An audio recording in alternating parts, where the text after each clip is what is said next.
I did a dinner recently that was really for serial entrepreneurs. Yeah. So founders that were building their like second, third, fourth company. And we had everyone at the dinner go around and like our icebreaker, which is the question I wanted to recommend to you, is like, what keeps you addicted to entrepreneurship, right? Okay. Because if you're doing it for the second, third, fourth time, like you are addicted to building companies, and that's kind of weird. So like explain like where that weirdness comes from. And it was an amazing conversation. So it is important to ask They're like addicted why to people are pain why. and pressure and stress, I feel like. Nobody said that. Really? Although I'm sure that comes with the I feel territory. like they believe that in some Yeah. The capacity. two biggest themes, which is so fascinating, but it makes sense, is I'm just too weird to work anywhere else. Like I don't fit in like the normal mold, let's say, right? And so part of building a company and doing it over and over again is like, I want to find people who are weird the same way that I'm weird and then like build this thing together, right? You're not like cookie cutter in the world. And the second theme that came up very consistently, it's like just like this like act of bringing your vision to life, right? Mm-hmm. Like there's a certain thing that you want to create, a way that the world could be different, and it's manifesting that through a company that really keeps people going over and over again. I'm sure there's lots of other reasons, but as an investor, maybe you no longer can do a normal job. Right. Like Yeah. you're not hireable. like as an investor, when you meet these serial entrepreneurs and they're pitching their current, like company to you, obviously a serial entrepreneur is the type of person you want to work with because they're just so tenacious. But at the same time, does that ever worry you as an investor of like, I don't know how long they're going to stick with this idea because they're the type of person who's willing to move on to the next one if they get really excited about the next one. So as an investor, is that ever a worry for you? No, but something I think about a lot, it's like there's a sweet spot for a second-time founder. The risk is that like if you've been massively successful before, like how motivated really are you going to be to like grind it out on the second company? And sometimes if you've been successful before, you think you already know everything, but every company is different. And successful founders often don't get like the critical feedback that they need because everyone's like, oh, you know what you're doing. You're doing great. Pat you on the back. Right. And They so get this big sometimes, head. big head, or maybe people are just sort of too differential to them. And so I think there's some risk if you've been very successful, like, can you do it again? Will people tell you the hard things you need to hear to be able to do that? But I do think there's a sweet spot where like you've built a company before, so you've learned all these like really hard lessons, like all this earned wisdom about what it takes to build a company. But maybe it wasn't a huge exit. So you got a big chip on your shoulder and you're like, this is the one, like, I'm going to do it this time around. And like that, I think tends to really motivate and like create amazing outcomes because you're wise, but you're still highly, highly motivated. Yeah. We really did jump just into this conversation, which I is don't know what so happened. awesome. We No, just this is like started we talking. like doing the show like this. But Anne, thank you so much for being on the Demo Day podcast. Could you please give us a quick intro just to yourself, the firm you work at, and where you focus on in your investing world? And thanks for having me on. This is super fun. Yeah, thank you. Great thing to do on a Friday. So I'm Anne Bordetsky. I am a partner at NEA. NEA is a global venture capital firm. And NEA is one of the OGs of venture capital. We're sitting here on Sand Hill Road.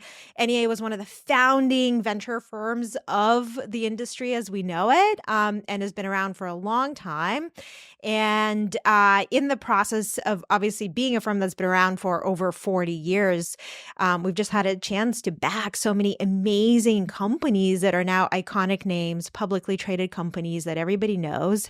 But the name of the game and where I focus my time is still very much early stage investing. It's meeting founders when they're just ideating their company.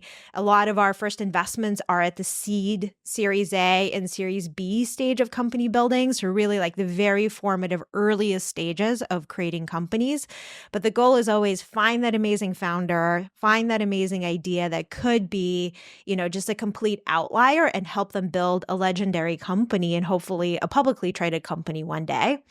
And I love early stage investing because personally, I spent probably like 12 years in venture-backed startups before I became an investor. And so I definitely cut my teeth like in the trenches of really exciting pioneering startups. Some worked, some didn't, but I learned a lot about how hard it is to build a company from the ground up through my own experience. And then I also had a chance to be part of hyper growth, very successful companies like Twitter and Uber during their sort of hyper growth years. And these companies obviously are the outlier successes, right? That went through tremendous growth and that are used by, hundreds of millions of people around the world.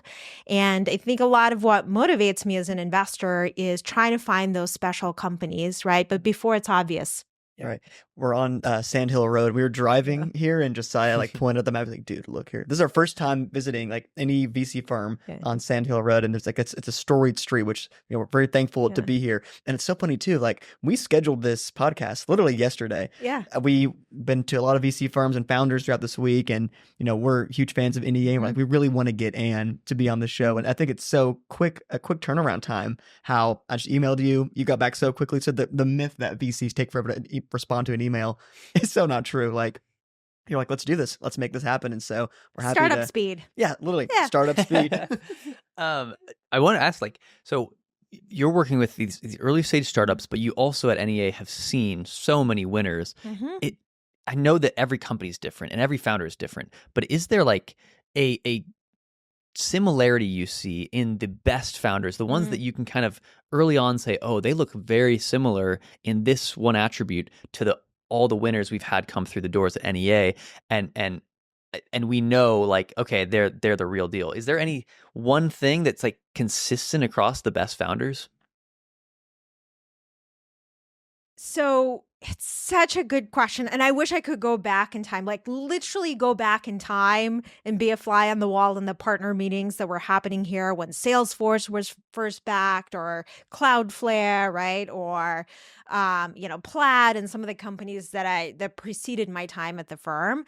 But I would say, based on my own experience, really successful founders are, one, they are visionary. Right? They have an idea of how the world could be, or how a really important problem could be solved. But they fundamentally, they're able to live in a future that's a little bit disconnected from the practical reality of today. And they have some relentless desire to win. And to achieve that really drives them. And so I don't think there's one founder archetype. You could be a more engineering-led founder. You could be more of a business-led founder. You could be more of a creative. There's great examples of that all around. Brian Chesky at Airbnb is the ultimate creative turned phenomenal founder CEO, right? But there is just some I think superpower that they have that is uniquely suited to the company that they're building. And it's really hard to describe, but you know it when you see it. That person that you just know they're going to go the distance. They're going to kind of bend the world in their direction in the process of building a company. And they have, I think the passion and the intellectual curiosity to kind of make that happen. So we look for that spark because there's lots of ideas, but startups are all about execution. Yeah. And, I think that when you see that, you just want to do everything in your power as an investor to work with that person because it's so special and fun. About a year ago, you were on a podcast and you were talking about how a founder casting a vision isn't really enough anymore. We want to see, profitability. We want to see cash flow positive businesses. Do you still believe that to this day? And what if you come across a founder who is not at that stage yet, but you just feel so convicted about backing them? Do you still invest at that early stage before they hit cash flow positive, or if they're profitable? Well, we're multi-stage investors, Okay. so we look for different things at each sort of stage of company building. I would say when it's very early, right, 0 to 1 or seed stage company, it's really about the person that's building it and their product vision. And at those early stages, a lot of what I look for is just, again, the founder's ideas, how deeply they've thought about the type of company they want to build and the customer that they're ultimately solving for. Customer obsession and the quality of that initial early product tells you a lot about what that team is capable of. But then, of course, I think startups are fun, startups are hard. a lot of people can build products. It is a different level of the game to then take a winning product and construct a durable company around that product.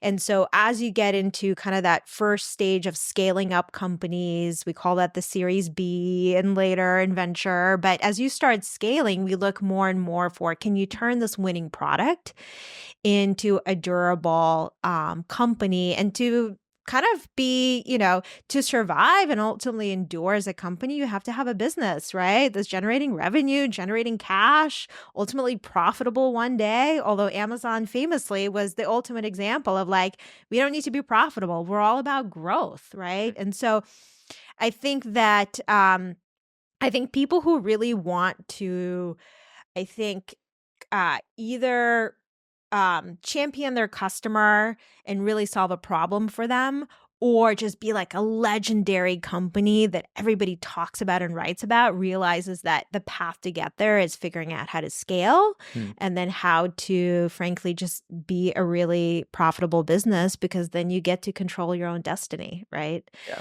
And so we look for a lot of different things depending on the stage of company.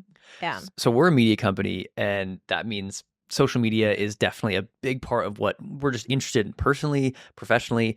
And I know you invest in consumer companies, you're big on social media.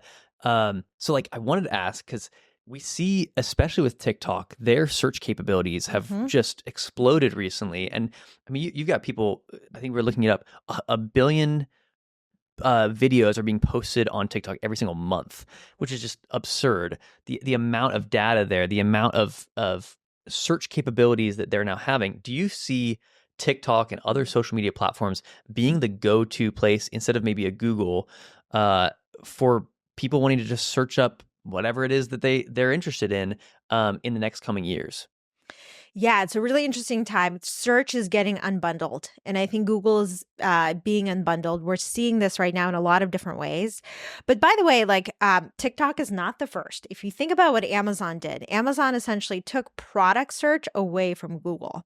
And so I think it's been, true for many years now, but about 50% of all product searches actually start on Amazon and not on Google, right? Wow. And Pinterest tried to do that with images as well. But yeah, I think search behavior is changing, right? People want to search for information on TikTok because it's relevant, right? It's interesting, it's new, it's fresh, and it's a place where people already spend their time. And so I think what we're seeing right now is in part because of TikTok, right? And TikTok has such an amazing hold on Gen Z as an audience and where they want to start, searching for travel or shopping or pretty much anything, music, right? But also because of generative AI and the amazing tools that we have now, we're seeing a complete reimagining of how search works. We backed a company at the Series A called Perplexity, and Perplexity is probably the fastest growing Gen AI consumer application right now. And it's an amazing answer engine. It's, kind of flipping it on its head and saying, why are we making you spend all this effort like parsing through ads on Google? Like it's so noisy, it's not relevant. Like it just feels like I don't want to read too a much full long work. article about where should I eat in Austin, Yeah, exactly. And Perplexity makes it just really easy to get the answer, right? And so it's an incredible search product. And I think TikTok has video and social content that is incredibly valuable. And I think they're both kind of pioneering search in their own ways right now. But here's the thing about video, which when I hear the stat still blows my mind, and which is why we look at a lot of companies in and around video. 80% of all new information on the internet is video. So 80% of all new content that's getting like added to the internet in the open web every day is video. And so we consume through video, we communicate through video, we search through video now. And so I think video is just a super exciting format. And, I think AI is going to have a big impact there too. Yeah. As a consumer investor, we're again back to us being a media company. Is there room for media companies in 2024 to be venture backed? I know there's been a ton in the past with Vox, Axios, and they've had either good exits or not so great moments in their careers. But in 2024 right now, is there room for media investments to be made? Media's tough. Hear that? So I think media in many ways is like music, or the way music historically has been, which is the barrier to entry is low. Anyone could, in theory, start a media company, like in the same way that anyone could be a musician.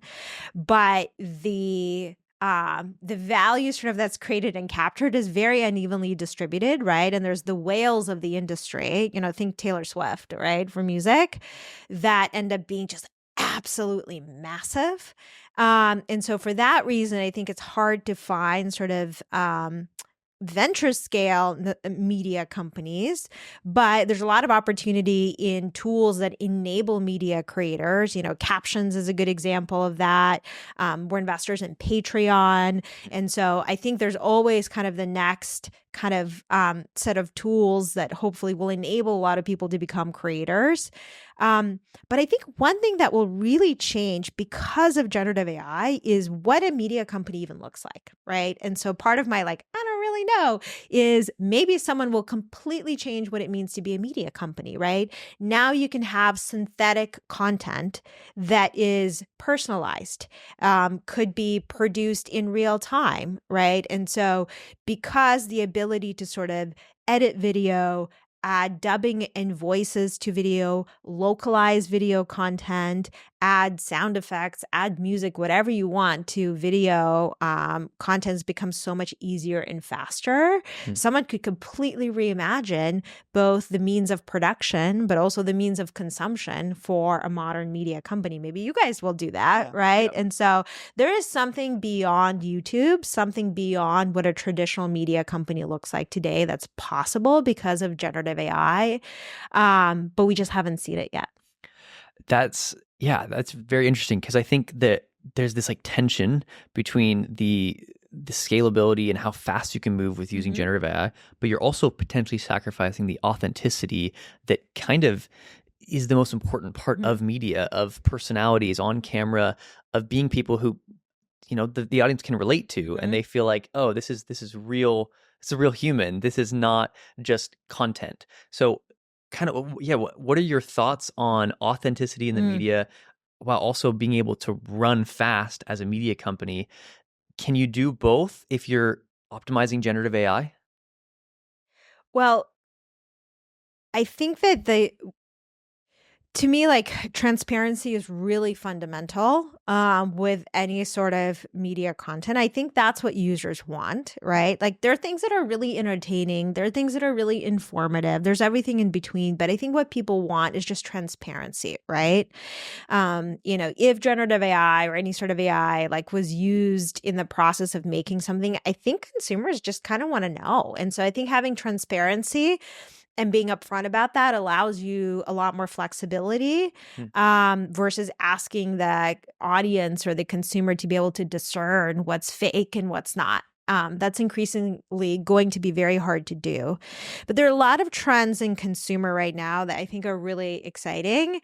And it's blurring sort of existing lines of consumer products. I would say one is this future of somewhere between, movies and gaming. Can those two things really converge in a new way where movies become interactive, or you can talk to characters that are in a game, right? All these things are now becoming possible. And so I think we'll see new, almost maybe entirely new entertainment and media formats. The other one, to your point about TikTok and social, is someone is going to crack this idea of this new way to play with friends, interact with friends around just creating new, content. Oh, let's take my friend and I will put ourselves into an image together, right? And we'll have fun that way. Oh, maybe we'll co-create a song, right? Using Suno. There are all these new, I think, generative media formats that are coming out.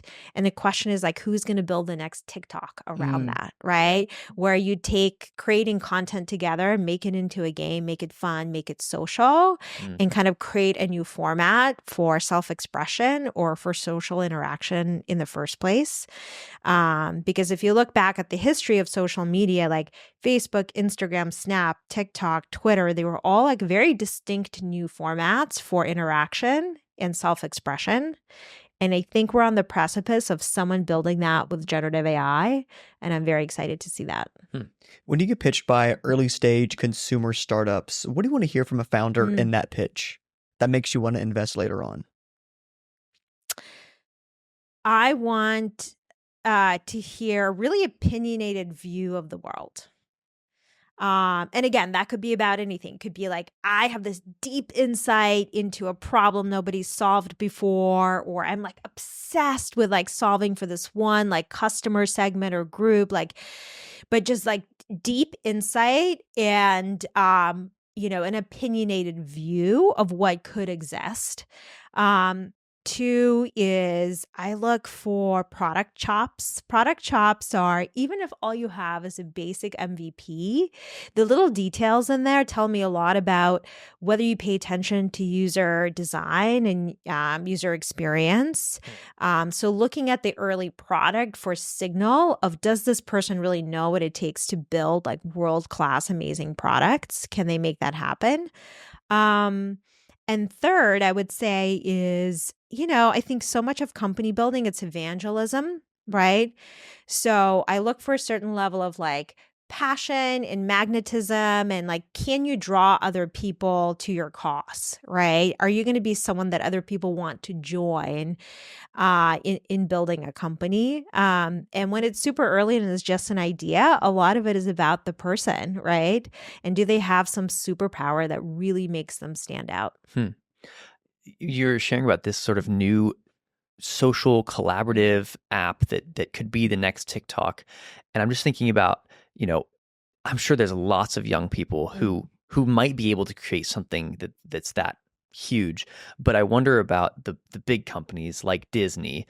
How does like a young founder or a person who's trying to break into that whole entertainment media, social media world, how do they not get just immediately undercut by a big Disney who just kind of takes their idea It has the money to do and has the money and resources to make it so much better? I don't know if you even have an answer to that, but like I'm just imagining that all these big companies, they just get bigger and bigger, and Meta or Disney or one of these big players, like they're just going to incorporate that as another feature in what they're already offering. And how do the little guys like even compete against the big guys? The way you compete is focus and speed. That's what a startup has control over, right? Focus could be, we're going to build the most amazing product for like a specific slice of Gen Z because we get them, right? And we know what they need, we know what they want, and like we connect with that audience on a much deeper level than, let's say, a big tech company would. And so building for a very specific customer that you're obsessed with, that that you can connect with, that you can understand and kind of own, is a great way for a startup to get off the ground, even in the shadow of a big company. And the other is speed. Because a startup, you're not part of Big Co. You don't have political battles to fight. You don't have quarterly earnings to worry about. Like, you can move at lightning speed. And oftentimes this is how great companies start, right? There's a spark of an idea, right? It starts working, and then you just run like hell as fast as you can to build that product, to scale that company, right? And the good thing about being in a startup is no one can really stop you, right? As long as you hire the right people and you're really motivated, you can get very, very far, very fast. You don't have the drag of a large organization. And so I always think that a startup has room to compete and win against a big incumbent. When they're running 1,000 miles an hour, lightning speed, hiring a lot of people to build out this product, how do these founders know which VC to pick to join their team and to be the person that will champion them for the next 10 years or however many years until they exit IPO or something else? It's a great question to ask founders. I want to hear their answers too. My guess is the way that they pick investors is, one, like, who really gets what I'm building, right? Just really understands what they're trying to build in terms of a company and a product and their vision. So I think that alignment is really important for a lot of founders. Two is, who do I have chemistry with, right? Because oftentimes when you pick investors, you're also picking board members, right? It has to be someone you gel with, that you generally hopefully enjoy spending time with, that can be helpful and constructive with advice, but also kind of stay out of your way when you don't need them. And so I think for a lot of founders, it's finding investors who get how hard it is to build a startup and can be helpful, but won't get in the way. First, do no harm is, I think, often a principle that founders sort of select investors by. And the third is, who has the capital? Like NEA, obviously, we can help founders along many stages of company building, but it helps to have investors who have enough access to capital. They can support you in multiple rounds and help you scale the company over time. I have a quote from you that I wanted to read, and it's kind of perfect timing for this conversation. I wasn't going to bring this up today, but it kind of makes sense for right now. You said, "Never underestimate the power of a scrappy, relentlessly focused, decisive team to beat incumbents to the new thing." Do you still believe that's true today? I fundamentally believe that to my core. I wouldn't have joined as many startups as I did if I didn't think that were possible. And I think you have to believe that to build a company. And there's so many great examples of that, right? And so part of it is just believing that it's possible and not worrying too much about the competition. Mm-hmm. And we're closing in on time here, and we're curious, what is something you're focused on towards the end of the year? What's something that NEA is focused on towards the end of the year that by the end of December, if you accomplish this, it'll be a huge success? Oh my gosh, such a good question. This might be a stumper. Oh wow, I love stumpers. Okay. One thing that we're definitely working on is figuring out what the next decade looks like with all of the progress that's been made in AI and Gen AI in particular. So much has changed in the last 18 months. We have to dream alongside the founders. And so one of the things we're working on is, frankly, resetting our vision and checking our own assumptions that we've made over the last 18 months. Were we right? Were we wrong? And reimagining where the world could go, because we're in such a transformative tech wave. It's not going to be more of the same. The world is going to be fundamentally different. We need to challenge ourselves to figure out how it might be different. And if we do that, and if we do that well, I think we'll end up backing some really incredible founders and companies. Man, we really appreciate your time today. You can look in that camera. Where can people find you on X, LinkedIn, NEA's website? Where else? Where can they find you? X, LinkedIn, for sure. Those are the best places to follow me, and feel free to get in touch. I love hearing from people. Great. And thank you so much for the time. We appreciate it. Thank you, guys. Yeah, thank you.